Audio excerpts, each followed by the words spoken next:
Imagine waking up one morning and realizing the person you trusted most in the world had been stealing your entire life for 12 years. Not money, not a boyfriend. My own sister had been using my name, my social security number, my college records, even pretending to be me in relationships and job interviews.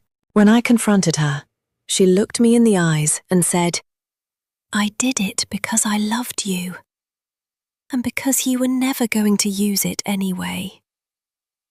What I uncovered next, the fake marriage, the child she had in my name, and the reason she started, destroyed every memory I had of our childhood. This is my story. My name is Lauren. I'm 34 years old, living in a small apartment in Chicago. I work as a graphic designer for a non-profit. For most of my life, I thought I had a normal, if not perfect, relationship with my older sister, Emily. She was 2 years older, the golden child, smart, outgoing, always the one who protected me from bullies in school, helped me with homework, and later, when our parents divorced, she was the one who held the family together. We talked almost every day. She knew everything about me, my fears, my dreams of opening my own design studio, my failed relationships, my struggles with anxiety after college. I knew everything about her too. Or so I thought. It started with a small thing last month. I was applying for a home loan to finally buy my first house. The bank called me and said there was a problem with my credit report. There were several large loans taken out in my name over the last 10 years. Car loans, personal loans, even a mortgage on a house in another state. Total debt, over $180,000. All in my name. All defaulted or close to it. I was shocked. I never took any of those loans. I live frugally, drive an old Toyota, and my only debt is student loans I've been paying slowly. I called Emily immediately.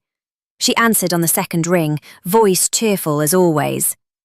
"Hey sis, what's up?" I told her about the credit report. There was a long silence. Then she laughed nervously. "That's weird. Maybe identity theft? You should freeze your credit." Something in her voice felt off. I pressed her. She got defensive, said she was busy at work, and hung up. That night, I couldn't sleep. I started digging. I requested full credit reports, looked at old emails, checked social media. Then I found it. On a job application site, there was a resume with my name, my education, my portfolio, but the work history was completely different. It listed jobs I never had, in cities I never lived in. The contact number was Emily's old phone number. My hands went cold. I drove to Emily's house the next morning without calling. She opened the door, saw my face, and her expression changed from surprise to resignation. "Lauren, let me explain." She invited me in.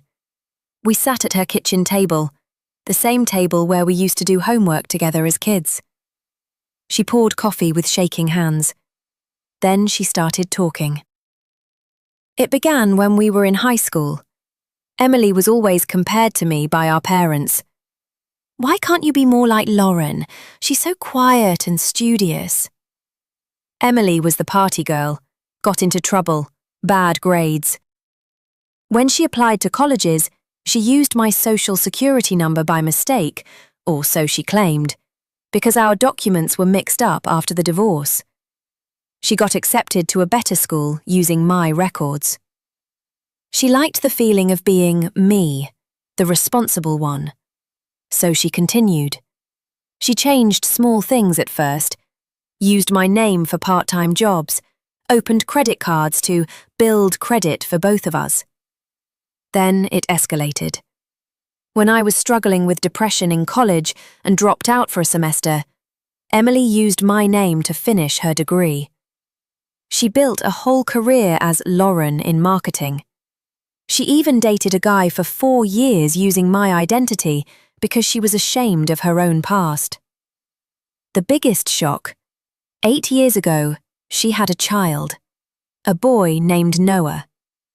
She registered him as my son because she was scared the father, who was abusive, would find her if she used her real name.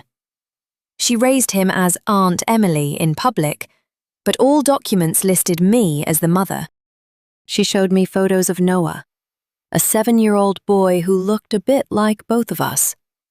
She had been sending him to school, signing permission slips, filing taxes, all in my name. I sat there for hours, listened to her cry, and explain how it started as a small lie to escape our parents' pressure, but became a prison she couldn't escape. She said she did it partly because she loved me and wanted to protect my future by taking the risks herself, but mostly because she was terrified of being Emily the failure forever. I sat frozen at Emily's kitchen table, the coffee in my mug going cold. The same table where we used to fight over who got the last cookie when we were kids. The same table where she helped me study for my SATs, while our parents screamed at each other in the next room during their divorce. Now it felt like a crime scene. Emily's hands were shaking as she poured herself another cup. Her eyes were red, but she wasn't sobbing dramatically like in movies. It was the quiet kind of crying, the kind that comes when someone has been carrying a secret so heavy for so long that tears have become normal. Lauren, it didn't start as something bad, she began, her voice barely above a whisper. Remember when Mom and Dad split? I was 16, you were 14. Mom was always comparing us. Emily, why can't you be more like your sister? Lauren gets straight A's. Lauren never talks back. Lauren is going to make something of herself. Every single day, I felt like I was drowning. I remembered those years vividly. Our house in suburban Cleveland was a battlefield. Dad drank too much. Mom worked 2 jobs and took it out on us. Emily started skipping school, hanging out with the wrong crowd, coming home with smell of cigarettes on her clothes. I was the quiet one who buried myself in books and art. When I applied to colleges, our paperwork got mixed up after the divorce. I used your social security number by accident on one application. I got accepted to Ohio State with your records, the school I never could have gotten into with my own grades. It felt good. For once, someone saw me as the responsible, smart sister, not the screw-up. She paused, staring into her coffee. At first, it was small. I used your name for a part-time job at the campus bookstore because they paid better if you had a clean record. Then I opened a credit card in your name to build credit for both of us. I paid it on time every month. I told myself I was helping you. I interrupted, my voice tighter than I expected. Helping me? Emily, you took out loans in my name. Car loans, personal loans, a mortgage on a house I've never seen. Over $180,000. How is that helping? She flinched, but kept going. After college, things got worse. I couldn't get good jobs with my real record. I had a minor drug charge from when I was 19 that I never told you about. So I kept using your identity for interviews. I built an entire career as Lauren Bennett in marketing. I even dated someone for 4 years using your name because I was ashamed to tell him who I really was. His name was Ryan. He proposed to me, to you, but I broke it off before it went too far. My stomach turned. I had met Ryan once at a family gathering. He thought I was Emily's quiet little sister. He never knew the woman he almost married was actually pretending to be me. Then Noah happened. Emily's voice cracked when she said his name. She pulled out her phone and showed me a photo of a 7-year-old boy with curly brown hair, big brown eyes, and a smile that looked painfully familiar. A mix of both of us. 8 years ago, I got involved with a guy named Marcus. He was abusive, controlling. When I got pregnant, I was terrified he would take the baby if he found out my real name and my past. So I registered Noah under your name, Lauren Bennett. I told the hospital I was you. I raised him as Aunt Emily in public, but all legal documents say you're his mom. She slid a folder across the table. Inside were birth certificate, school records, medical bills, tax forms, all in my name. Noah's kindergarten teacher had been emailing Lauren for years about parent-teacher conferences. I visited him every weekend. I paid for his speech therapy when he was little. I went to his soccer games. I told him stories about his Aunt Lauren, who was too busy with work but loved him very much. He thinks you're his real mom who lives far away. Tears were streaming down my face now, not just from anger, from a deep, aching sadness. This little boy had been living a lie because of my sister's fear and guilt, and I had been completely oblivious while building what I thought was my own quiet life. "Why didn't you ever tell me?" I asked, my voice breaking. "We talked every week. We shared everything, or I thought we did. Birthdays, holidays, when I had my anxiety attacks in college, when I broke up with my ex, you were there. How could you hide something this big?" Emily reached for my hand, but I pulled away. "Because I was scared, Lauren. Scared that if I told you, you would hate me. Scared that you would make me stop. And honestly, part of me was jealous. You always had it easier. You were the good one. The one Mom and Dad were proud of even after the divorce. Using your name made me feel like I could finally be that person too. It started as survival. Then it became addiction. Every time I succeeded as Lauren, it felt like I was fixing the version of myself that everyone gave up on." We sat in silence for a long time. The clock on the wall ticked loudly. Outside, a neighbor's dog was barking. Normal life sounds that felt completely alien now. I finally spoke. "I need to see him.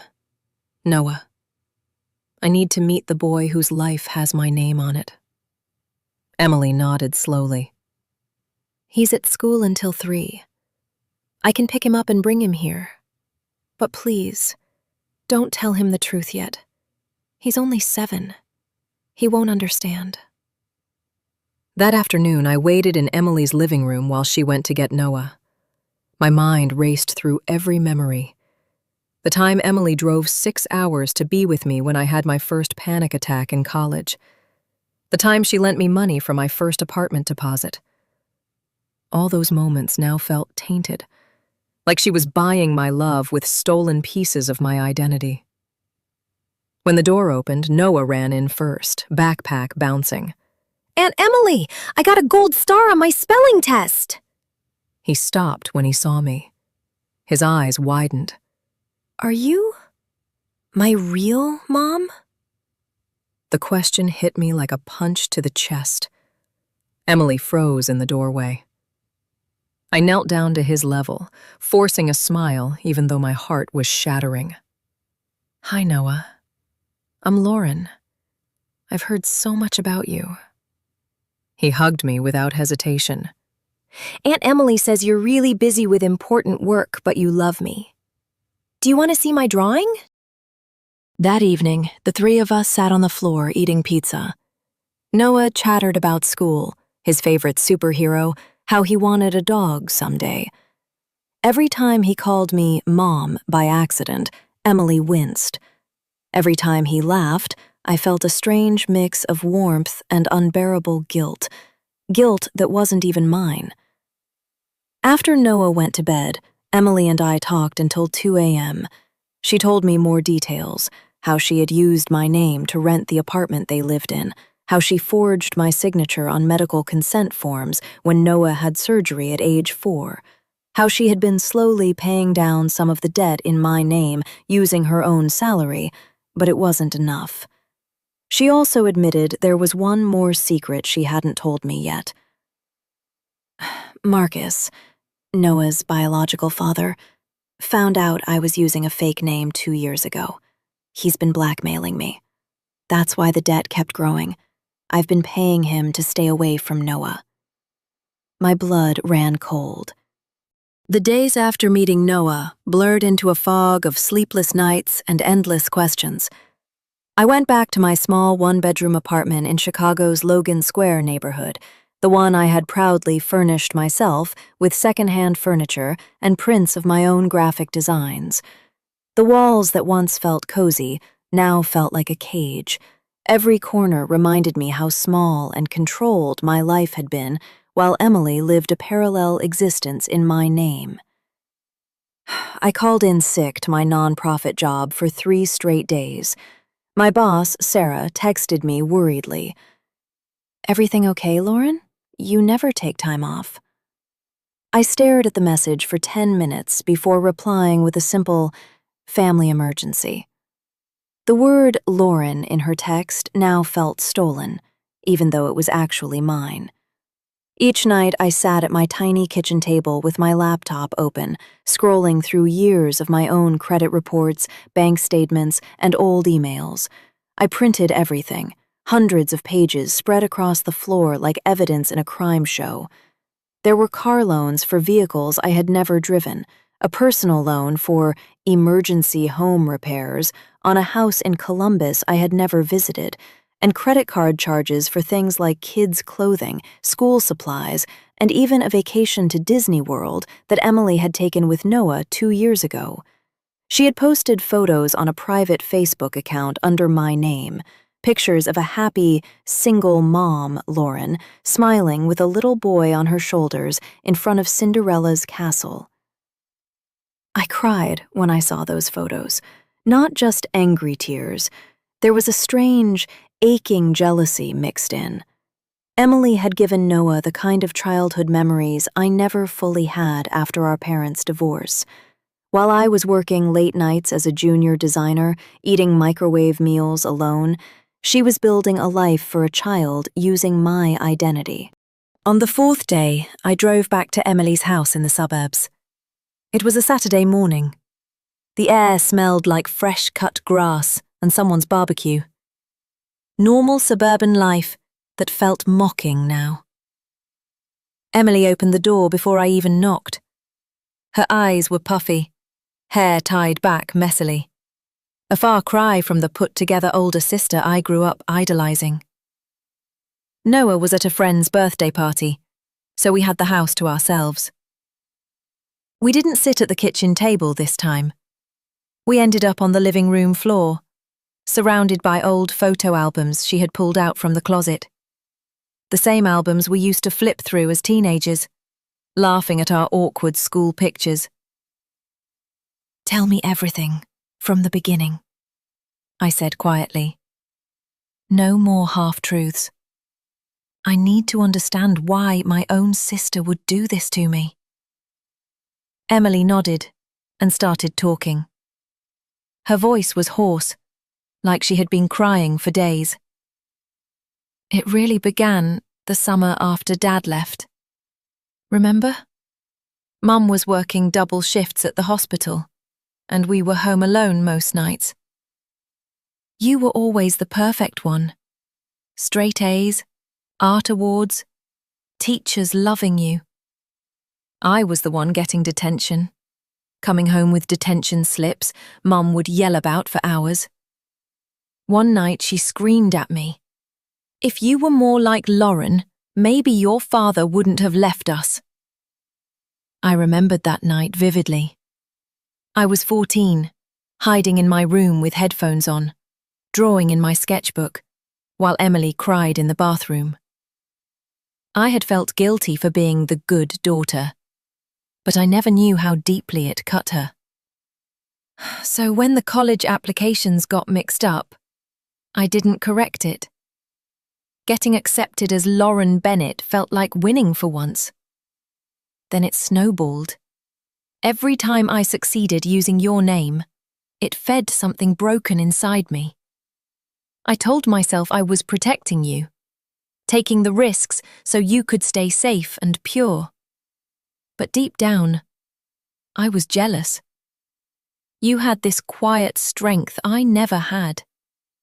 Using your identity made me feel like I could borrow that strength. She flipped through an old album and stopped at a photo of us at age 12 and 14, arms around each other at a family picnic before the divorce. We looked so happy. Then Marcus happened. He was charming at first, the kind of guy who made me feel seen. But after I got pregnant, he changed. He started hitting me. When I tried to leave, he threatened to take the baby. I was terrified. That's when I decided to register Noah under your name. It was supposed to be temporary, just until I could get away safely. But the lie became permanent. I moved to this house, told everyone I was the aunt, and built this double life. She showed me more documents, forged signatures on school forms, medical release papers for Noah's heart murmur surgery when he was 5. Even a fake passport photo application she had started but never finished because she got scared. The twist that hit hardest came when she pulled out a thick envelope from under the couch cushion. Marcus found out 2 years ago. He tracked me down through old mutual friends. He threatened to expose everything unless I paid him. That's where a lot of the debt came from. Not just the loans I took for Noah's needs, but hush money. I've been paying him $1,200 a month from the account in your name. He knows Noah is his son, but he doesn't want custody. He just wants money. My hands trembled as I read the threatening texts she had saved from a burner app. Marcus was demanding more, threatening to go to the police and claim Emily had kidnapped his child using a fake identity. I felt rage boiling up, not just at Emily, but at the entire situation. At our broken parents who pitted us against each other. At Marcus for being a monster. At myself for never noticing the signs. The times Emily seemed distracted on calls. The girls' weekends that never quite added up. The way she always offered to help with my bills, because family. We talked for hours. I asked about specific memories. The time she drove through a snowstorm to pick me up when my car broke down in college. Was that real guilt, or part of maintaining the lie? The birthday cards she sent with perfect handwriting. Were they written as Emily, or practicing to be Lauren? She answered every question honestly, crying through many of them. She admitted she had even attended a few of my design exhibitions using my name, introducing herself as Lauren's sister, while secretly feeling like she was the real Lauren in those moments. By evening, Noah came home from the birthday party, excited and covered in cake frosting. He ran straight to me and hugged my legs. "Mom, Lauren, look what I won! A superhero cape!" Hearing him call me that felt both beautiful and devastating. I knelt down and helped him put the cape on, my throat tight. For the first time, I wondered what it would mean to actually be his mother, legally, emotionally. Could I take on that role? Did I even want to? That night, after Noah went to bed, Emily and I sat on the porch with glasses of cheap wine. The neighborhood was quiet except for crickets and distant TV sounds from neighbors' houses. "I don't expect you to forgive me," Emily said. "I know I destroyed your credit, your sense of self, maybe even your future. But I need you to know one thing. Every single day I lived as you, I was also protecting the little sister I love more than anything. I was scared that if I failed as Emily, I would drag you down with me. So I tried to succeed as Lauren instead. I didn't reply for a long time. I watched fireflies blinking in the yard and thought about all the nights I had spent alone in my apartment, feeling like I was behind in life compared to everyone else.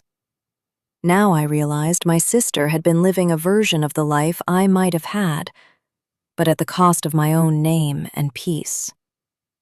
The biggest unexpected layer came when Emily handed me her phone and showed me recent messages. Marcus had texted her that morning. "If you don't send another $5,000 by Friday, I'm going to the police and telling them Lauren Bennett kidnapped my son. I have proof of the fake documents." My blood ran cold. This wasn't just identity theft anymore. It was turning into something that could destroy both of us legally and potentially take Noah away from the only stability he had ever known. I looked at Emily, really looked at her, the sister who used to braid my hair, who taught me how to ride a bike, who held me when our dog died when we were kids, the sister who had become both my greatest protector and my deepest betrayer. "What do we do now?" I whispered. She met my eyes, exhausted but determined. "We tell the truth, all of it, to the police, to our parents, to Noah when he's old enough. But we do it together. I'm done running as you. I want to face who I really am, even if it means losing everything." As I drove home that night, the weight of the decision pressed on my chest. Forgiving her felt impossible. Cutting her off felt equally impossible. And somewhere in between was a little boy who deserved a real family, not a web of lies. The story of my stolen identity wasn't just about credit scores and fake names. It was about two sisters who had spent their lives trying to survive the same broken childhood in completely different ways. One by being perfect, the other by becoming someone else entirely. And now, the consequences were crashing down on both of us. The week after Emily told me about Marcus's latest threat felt like living inside a pressure cooker that was slowly heating up. Every morning I woke up in my small Chicago apartment to the sound of the L train rumbling past my window. I would make coffee in the same chipped mug I'd had for 6 years, sit at the tiny table, and stare at the stack of printed documents that now covered half my living room floor. Credit reports, birth certificates, threatening text messages, school photos of Noah smiling in his superhero cape. All of it proof that my life had been quietly hijacked for over a decade. I barely ate. I lost weight. My boss, Sarah, called me into her office on Wednesday and asked if everything was okay at home. I lied and said my sister was sick. The word sister tasted bitter now. How do you explain to your boss that your sister had been living as you for 12 years? That same afternoon, I drove back to Emily's house again. This time, I brought a notebook. I told her we needed to write everything down. Every loan, every signature, every payment to Marcus, so we could take it to a lawyer. Emily looked exhausted. She had dark circles under her eyes and her hands shook when she poured us both glasses of water. We sat on the back porch while Noah played in the small backyard with his toy trucks. The sun was warm, birds were chirping, and the neighbour was mowing his lawn. It was such a painfully normal suburban Saturday that it made the conversation feel even more surreal. "I've been thinking a lot," Emily said quietly, watching Noah laugh as he made engine noises with his trucks. "I don't want to keep running. I'm tired, Lauren. I'm so tired of being two people at once. If we go to the police, I'll tell them everything. I'll take full responsibility. You can say you had no idea, Maybe they'll believe you. I looked at her for a long time. The big sister who used to sneak me extra dessert when Mum wasn't looking. The one who taught me how to do eyeliner in 8th grade. The one who held my hand at Dad's funeral when I was too scared to cry in front of everyone. Do you remember the summer Mom got really sick? I asked suddenly. You were 17, I was 15. She had to stay in the hospital for 2 weeks. You dropped out of summer school so you could take care of me. You cooked spaghetti every night because it was the only thing you knew how to make. You told me everything would be okay, even though you were terrified too. Emily's eyes filled with tears. I remember. You drew me a picture of us as superheroes saving Mom. I still have it somewhere. That's the sister I loved, I said, my voice cracking. Not the one who stole my name and built a whole secret family behind my back. We both cried then, not loud, dramatic sobs, but the quiet, exhausted kind that comes when two people who used to share everything realize they barely know each other anymore. Later that evening, after Noah was bathed and in bed, we finally called our mother in Florida. The conversation was one of the hardest things I've ever done. Mom picked up on the third ring, sounding cheerful. Girls, both of you on the phone? What's the occasion? Emily and I looked at each other. I took a deep breath and started talking. I told her everything. The identity theft, the loans, Noah, Marcus, the blackmail. I didn't sugarcoat anything. Mom was silent for so long I thought the call had dropped. When she finally spoke, her voice was small and broken. I did this to you too. All those years I compared you. I thought I was pushing you to be better. I never realized how much damage I was causing. She cried with us over the phone. For the first time in years, the three of us talked honestly about the divorce, the yelling, the way we all tried to survive in our own broken ways. Emily admitted she had always felt like the family disappointment. I admitted I had always felt guilty for being the easy child. Mom admitted she had failed us both. By the end of the call, we decided together that we would face this as a family, however messy that family now was. The next morning, we went to the police station. Emily brought every document she had. She told the detective everything, crying through most of it. I sat beside her, holding her hand for the first time in weeks. The detective listened carefully, took notes, and said they would investigate Marcus for blackmail and possible fraud. He warned us it could take months, and there might be consequences for Emily. Identity theft charges, possible jail time. But he also said my lack of knowledge and the family circumstances might work in our favour. Leaving the station, I felt both terrified and strangely lighter. At least the lying was over. The hardest part came 2 days later, when we sat Noah down to talk. We told him in the simplest way a 7-year-old could understand, that Aunt Emily and I were sisters who loved him very much, that there had been a big mistake with names and papers, that I wasn't his biological mum, but I wanted to be part of his life if he would let me. Emily cried as she explained she had made some very big mistakes because she was scared, but she loved him more than anything in the world. Noah was quiet for a long time. Then he looked at me with those big brown eyes and asked, "So, can I still call you Mom Lauren sometimes? When I miss having a mum?" I pulled him into a hug and whispered, "You can call me whatever you want, sweetheart.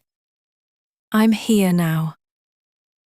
That night, after Noah fell asleep between us on the couch watching cartoons, Emily turned to me. I know I don't deserve forgiveness, she said. But if you'll let me, I want to spend the rest of my life trying to make this right. I'll get a job under my real name. I'll go to counselling. I'll help fix your credit. And if you want, I'll let you adopt Noah legally, so he has a real mother who isn't living a lie. I didn't answer right away. I watched Noah's small chest rise and fall, his little hand still clutching the edge of my shirt. I don't know if I can ever fully trust you again, I finally said. But I also know I don't want to lose you. You're still my sister, and he's still a little boy who deserves stability. We'll figure this out together, slowly, one day at a time. The final twist came 3 weeks later. Marcus was arrested after the police traced the blackmail payments. During questioning, he admitted something none of us expected. He had known Emily was using a fake name from the very beginning of their relationship. He had encouraged it because it made it easier for him to control her. The abuse wasn't just physical. It was psychological. He had been the one pushing her deeper into the lie so he could keep demanding money. When Emily heard that, she broke down completely. For the first time, she realized the identity theft wasn't entirely her fault. It had been weaponized against her by someone she once loved. That realization seemed to free something inside her. Today, 6 months later, life looks very different. I'm still repairing my credit, but it's slowly improving. I started seeing a therapist who specializes in family trauma. Emily got a job at a small marketing firm under her real name. She's taking parenting classes and going to AA meetings because she admitted the stress had led her to drink more than she ever told me. Noah now splits time between both our homes. He calls me Mom Lauren and Emily Mama M. It's confusing for him sometimes, but he's adjusting. Kids are remarkably resilient when they feel loved. Some nights I still lie awake, wondering how different my life would have been if none of this had happened. Would I have bought that house I dreamed of? Would I have traveled more? Would I have met someone and started my own family? But then I look at the drawing Noah made for me last week. A picture of the 3 of us holding hands under a big sun. And I realize something important. My sister didn't just steal my identity. She also gave me a family I never knew I needed. We're all broken in different ways. Our parents' mistakes, our own fears, the lies we told ourselves to survive, they shaped us. But maybe, just maybe, we can choose to rebuild something better from the pieces. I don't know if I'll ever fully forgive Emily. Some wounds take years to heal. But I do know this. I'm choosing to stay in her life. I'm choosing to be part of Noah's life. And I'm choosing to stop being the quiet, perfect sister who never caused trouble. Because sometimes the biggest act of love isn't protecting someone from the truth. It's facing the truth together, no matter how ugly it is. And for the first time in 12 years, both Emily and I are finally living under our own names, together.